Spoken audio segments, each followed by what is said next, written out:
Hey guys, welcome back to my channel. It's Teacher Raf. A California reservoir is expected to fall so low that a hydropower plant will shut down for first time.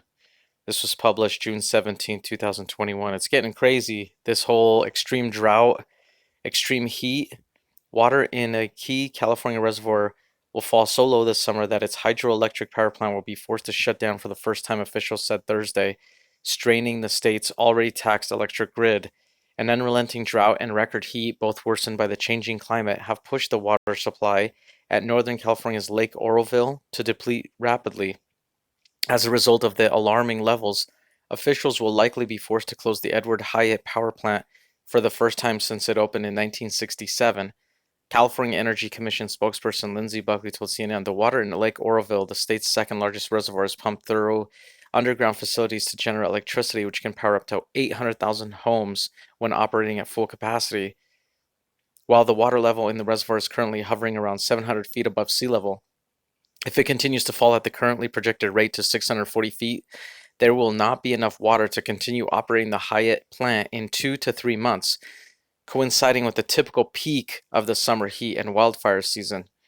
If lake levels fall below those elevations later this summer, DWR will, for the first time, cease generation at the Hyatt power plant due to lack of sufficient water to turn the plant's electrical generation turbines, said Lisa Whitmore, Public Information Officer of DWR's Oroville Field Division. The announcement came as California Governor Gavin Newsom declared a statewide heat wave emergency Thursday, with record-setting temperatures and increased electricity use adding pressure to the grid. Amid a major heat wave that is stressing energy grids in states across the western United States, Governor Gavin Newsom today signed an emergency proclamation to free up additional energy capacity. Newsom's office said in a press release. The governor's declaration, citing extreme peril to the safety residents due to the heat wave, suspends permitting requirements to allow the immediate use of backup power generators to help alleviate stress on the state's energy grid. California energy grid officials have called on residents to reduce power through Friday, especially during the evenings when electricity use is at its peak. Scaling back on using power during this peak time of the day will help avoid unneeded rolling power outages and damaged power lines, state officials previously said.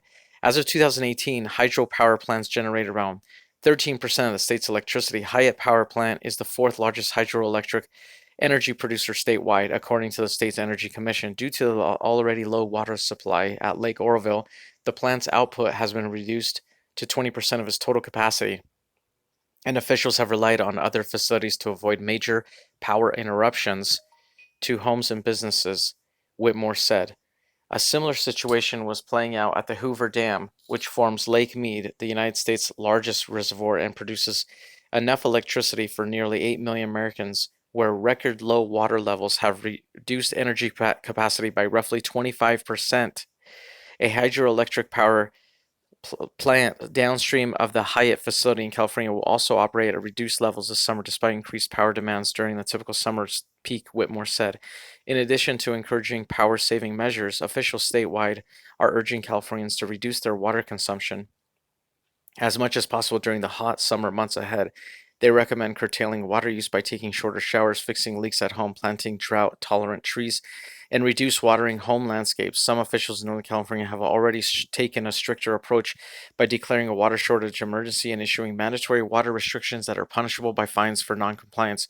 Water is a precious and limited resource, especially in drought-prone California, where the next dry period could be right around the corner, the state's Water Resources Department said. As a result, water conservation and the efficient use of California's water supply are major priorities. And this is only mid-June. Usually record-breaking temperatures happen in August, not mid-June. So this is very, very alarming. Hit like, hit subscribe, and share the link. Thanks for listening. Take care and be safe.